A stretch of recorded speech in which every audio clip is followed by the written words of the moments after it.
Aí vem lá um exemplo clássico de um sistema de refrigeração convencional, onde a gente tem aqui, por exemplo, um ambiente condicionado, ou seja, como a câmara frigorífica que eu mostrei anteriormente, né? Então, o sistema de refrigeração tem lá um compressor, o compressor é o coração do sistema. O que o nosso coração faz? Né? Ele desloca sangue, né? Ele mantém uma circulação de sangue necessária, porque o sangue leva oxigênio, leva nutrientes até os nossos tecidos, os nossos órgãos, né? O nosso corpo como um todo. Então, o compressor, paralelamente, né, com essa comparação, tem a mesma função, levar o fluido refrigerante até o lugar onde o fluido refrigerante vai absorver calor. Além disso, o compressor tem a função de manter pressões de trabalho, porque graças à pressão baixa que o fluido refrigerante ele vai absorver calor lá no evaporador. Só que ele precisa perder esse calor que ele absorve. Então, aí na esquerda desse circuito, a gente tem aqui, dessa linha vermelha para a esquerda, é a pressão baixa num sistema de refrigeração. E é graças à pressão baixa que existe a temperatura baixa do fluido, e graças à temperatura baixa do fluido existe a absorção de calor de um ambiente. Só existe transferência de calor quando existe diferença de temperatura, né? E aí, o compressor, por outro lado, aqui do lado direito, ele tem que trabalhar comprimindo e fazendo com que o fluido sofra essa elevação de pressão e apresente uma pressão alta. Por quê? Porque graças à condição de pressão alta, e usando fluidos externos como ar, como água, para resfriar esse fluido interno do circuito, que esse fluido em pressão alta, o fluido refrigerante, o fluido da máquina, agora em pressão alta, ele se resfria e vira líquido. Por que tem que virar líquido? Porque, ora virando líquido aqui no lado direito, então o compressor descarrega, o fluido passa por um separador de óleo. Por que o separador de óleo? Porque o compressor, quando descarrega, a turbulência e o vapor do fluido refrigerante faz com que uma parte do óleo do cárter seja arrastado para fora do compressor. Então, é extremamente recomendado, né, constantemente recomendado o uso de separadores de óleo para que essa carga de óleo que saiu do compressor seja separada e fique disponível para retornar da onde ele saiu, né, que é o compressor. E aí, limpou aqui, né, quase na sua totalidade, né, o fluido refrigerante sofreu a limpeza, ou seja, o óleo que saiu com ele, quase na sua totalidade, vai voltar para o compressor. Mas aí depois a gente tem a continuidade, o vapor em alta pressão e temperatura segue o seu caminho, chega lá no trocador de calor que a gente chama de condensador. Como eu disse anteriormente, aqui a gente está falando de pressão alta e alta temperatura, mas nesse exemplo, um ventilador lá do condensador faz com que o ar ambiente vá trocando o calor, né, vá resfriando essa descarga quente, e essa descarga quente em alta pressão sofrendo resfriamento, ela vai se liquefazer, ou vai condensar. Né? E essa condensação, por assim dizer, é a transformação do fluido em estado vapor para o estado líquido. E aí agora eu tenho então o fluido em estado líquido. Aqui um tanque, um reservatório de líquido. Mas toda máquina tem um tanque de líquido? A maior parte delas, sim. Se for máquina comercial industrial, tem que ter, 100%. Porque as máquinas elas têm lá necessidade de um tanque por uma condição específica lá de usar uma válvula que regula o fluxo do fluido adiante. Isso é uma outra coisa que o Diogo, em outro momento, vai falar para vocês com maior especificidade, tá? Eu adoraria falar, mas o tempo acaba sendo muito curto, eu me empolgo, né? Aqui o tanque de líquido, então, aí o líquido está aqui, ele vai sair, vai caminhar pela linha de líquido, vai passar por um filtro secador, que retém particulados, retém impureza e retém principalmente, como o próprio nome dele diz, secador. Ele seca, tira água. Ele é um desumidificador, ele tira a umidade do sistema. Tá? E aí tem aqui, por exemplo, um visor para que você possa verificar visualmente, né, esse fluxo do fluido que está passando na tubulação, que ele tem que estar em estado líquido.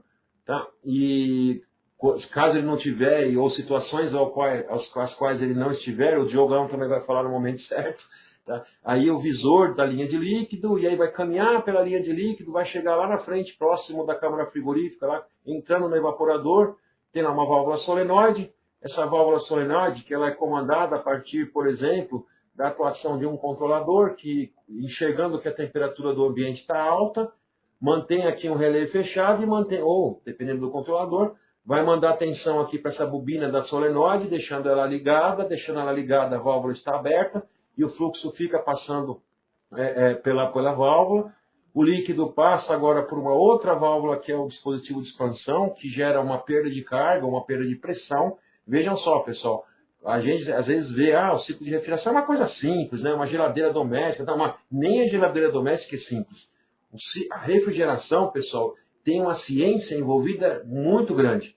Você tem diversos componentes, você tem uma termodinâmica que mostra o fluido passar por por estados físicos diferentes, por uma máquina que trabalha com dois fluidos internamente, que é o fluido refrigerante e o óleo, né? Um fluido refrigerante que está alterando de temperatura o tempo inteiro. Ele sai aqui a uma temperatura de descarga, sei lá, de 100, 120 graus, evapora aqui, por exemplo, a menos 30, menos 40, menos 50, aí volta a vapor, descarrega vapor. Então, assim, é uma ciência muito grande. A gente tenta resumir essa ciência numa aula, mostrando com uma certa claridade, né, com que a gente possa enxergar um pouco melhor, mas não se cobrem tanto. Tá?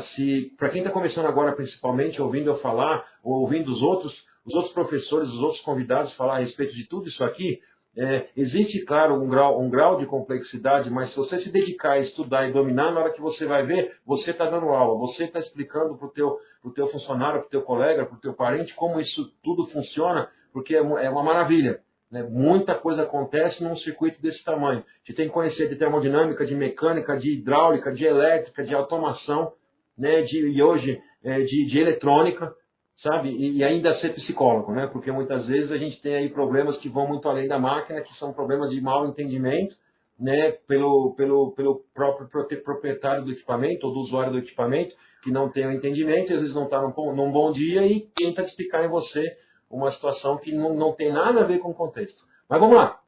Passou pela válvula solenoide que está aberta, chegou na válvula de expansão. A função da válvula de expansão é gerar a perda de carga, gerou a perda de carga, caiu a pressão. Cai a pressão e aí o fluido entra em pressão baixa no evaporador.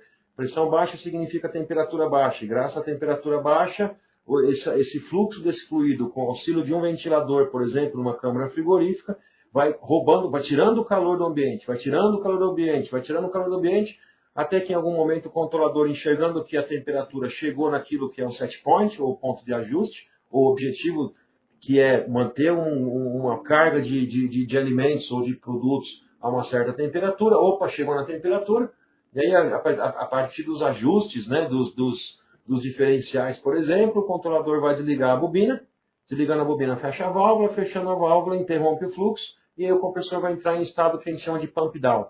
Seria o recolhimento do fluido refrigerante que está dentro do trocador, porque acabou a alimentação, porque não precisa mais da refrigeração.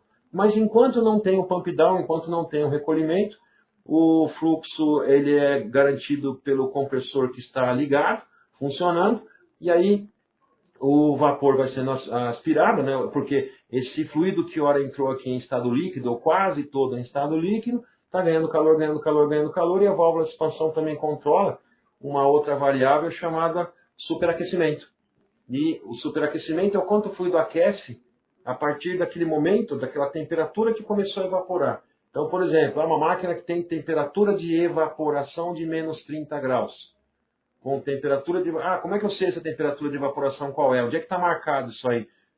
A temperatura caminha junto com pressão. Então, você lê a pressão do sistema, o PB aqui, pressão baixa.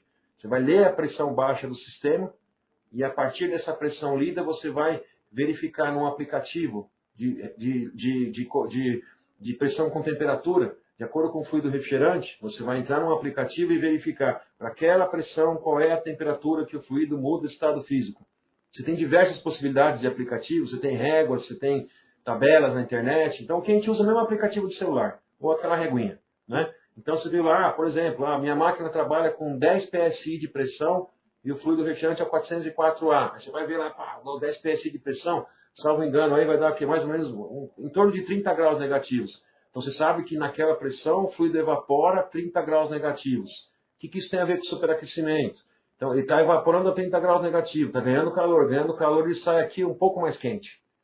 Esse um pouco mais quente que ele sai aí é o valor do superaquecimento lido. Então, por exemplo, ele evapora a menos 30 e sai aqui, por exemplo, a menos 20. Saiu a menos 20, então ele ganhou 10 graus. Então o superaquecimento é 10 graus, que evaporou a menos 30, que eu vi pela pressão, e vi aqui pela temperatura na saída, temperatura de saída, que ele saiu aqui a menos 20. Então ganhou. E quem é que faz essa conta o tempo inteiro para nós? É a válvula de expansão termostática, que está lendo através do bulbo essa temperatura de saída e está ajustando o fluxo para que o superaquecimento seja na maior parte do tempo possível muito bem controlado. Por que tem que ser bem controlado?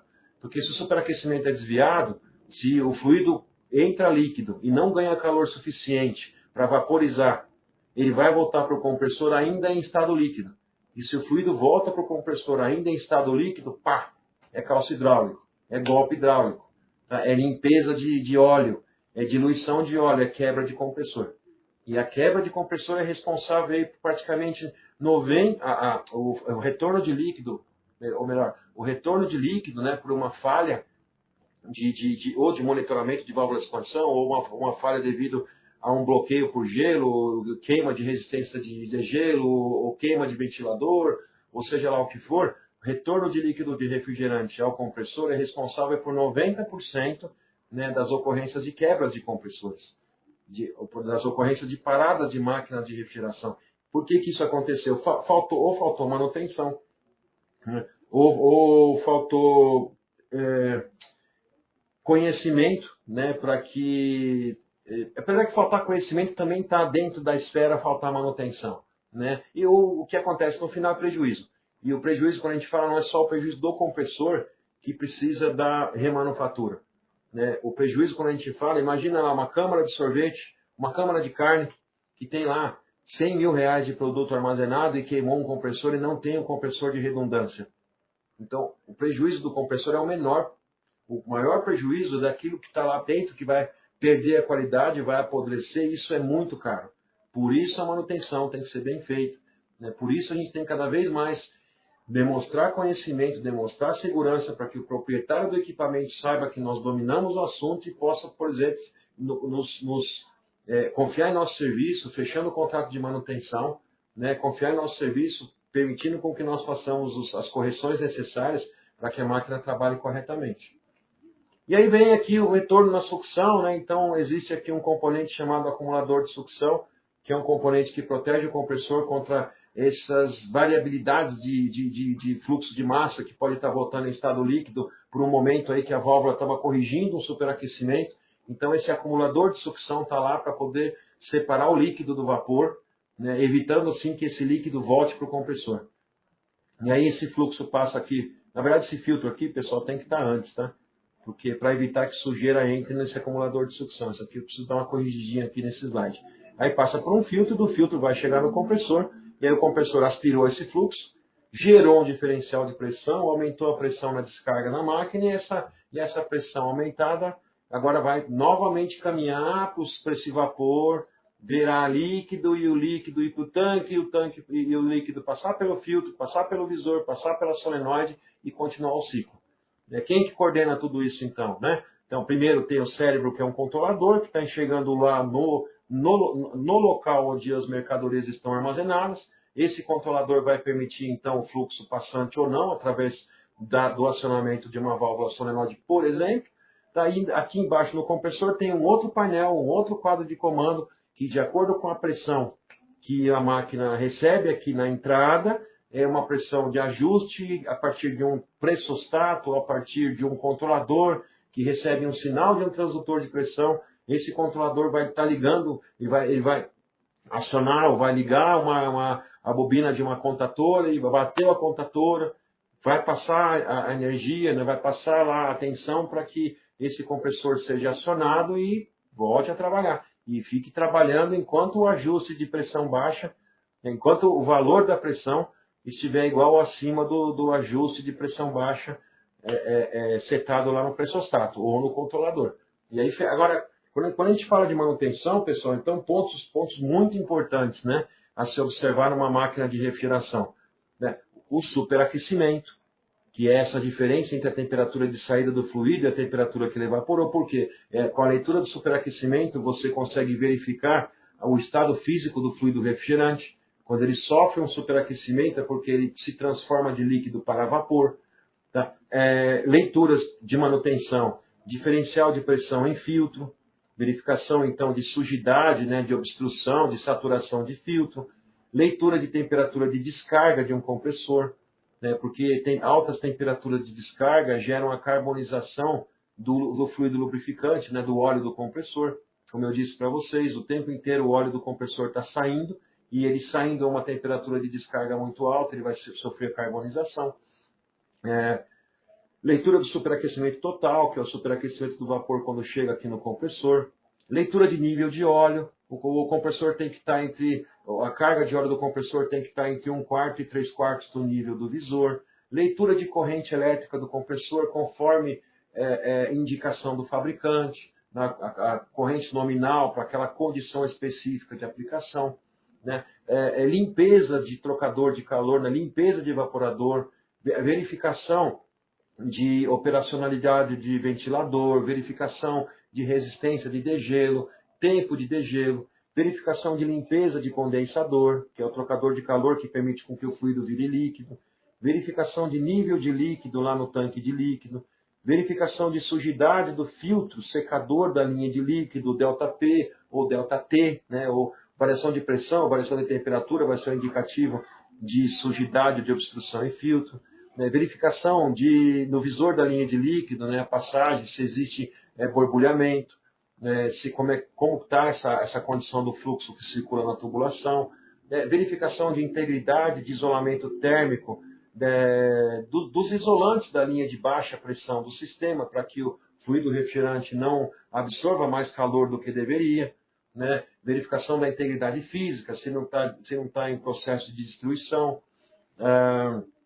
verificação no comando elétrico de temporização anticiclo de compressor. O compressor não pode ficar partindo a cada minuto. O fabricante de compressor recomendam um tempo mínimo, um intervalo entre partidas de um compressor para que não exista o risco de degradação de verniz de motor pelo excesso de partidas e o alto aquecimento do motor, ou até mesmo a queima do motor. Verificação de qualidade de óleo. A Bitzer, por exemplo, ela recomenda a troca de óleo para compressor pistão a cada 10.000 horas, que significa mais ou menos aí 1 ano e 2 meses de trabalho. Tá? Verificação do subresfriamento, que é um parâmetro que nos permite verificar que o condensador trabalhou corretamente, o que saiu do condensador é líquido com grau de resfriamento. Tá? Então tudo isso vocês vão aprender. Isso tudo que eu estou falando agora é só uma palhinha, né? Só uma introdução daquilo que vocês aprendem num curso de refrigeração. Né? Claro que não tem como falar de tudo com a profundidade que merece em 1 hora aqui de conversa. Mas o que a gente tem que entender é que o circuito de refrigeração está aí para poder tirar calor de um ambiente. Para tirar calor de um ambiente, o fluido tem que passar a uma certa temperatura, uma certa pressão. E quem garante essa constância do fluxo do fluido passando a uma certa temperatura e pressão é o conjunto. A refrigeração ele vai apresentar um efeito dominó. Se um componente está ruim, ele vai empurrando o problema para frente, vai potencializando o problema até que em um determinado número de horas trabalhado com aquele problema ainda em sobrevida, vai fazer parar o compressor. E parando o compressor, todo o prejuízo que isso vai gerar, né, para o proprietário. Então, tem que ter a ferramenta certa, tem que saber o que está lendo, a ferramenta tem que estar cuidada, instrumentação é determinante para um bom serviço. Não adianta ter um manômetro, você tira ele da mala, né, o manômetro de baixo está marcando 10. Opa, beleza, hein? Isso é super comum, né? Pegou, tá tudo bem, depois dá um jeito aí. E o manômetro de alta está lá, está abaixo do 0. Tá? Então, assim, cuidado com a ferramenta, saber usar a ferramenta. Por exemplo, vou fazer o cálculo de superaquecimento, né? O ideal é você usar termômetro de ponta e não o termômetro laser, porque o termômetro laser numa temperatura baixa, ele tem uma possibilidade muito maior de sofrer desvios de qualidade de leitura, porque o laser vai bater sobre um gelo, vai bater sobre, por exemplo, a cola, o adesivo do isolante.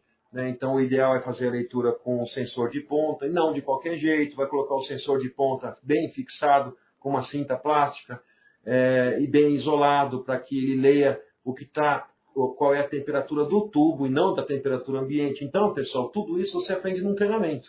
Tudo isso você pega no curso, pega com a experiência dos instrutores, com a experiência dos colegas que também estão fazendo o curso, estão aprendendo, já tem um nível já passou por um degrau de conhecimento da profissão. A educação, o conhecimento, pessoal, é um processo diário. É um processo diário. A gente você não aprende em um espaço curto de tempo, né? Exige dedicação, tempo e conhecimento e vontade, né? Seu e do teu instrutor, né? Isso faz parte do todo. Então, refrigeração, quando a gente fala de manutenção, né, tem que entender a importância de cada componente, porque eles não estão aí só para tirar foto, eles estão aí porque eles têm funções específicas e mantê-las, né, o mais possível, o maior tempo possível, manter os componentes o tempo todo dentro daquela condição de aplicação. Condensador tem que estar limpo, evaporador tem que estar limpo, válvula de expansão tem que estar trabalhando direito, seja ela a válvula de expansão termostática, seja ela a válvula de expansão eletrônica, tudo tem que estar trabalhando conforme o projeto assim o determina, né, para que o circuito fique trabalhando e dentro daquele tempo específico que cada fabricante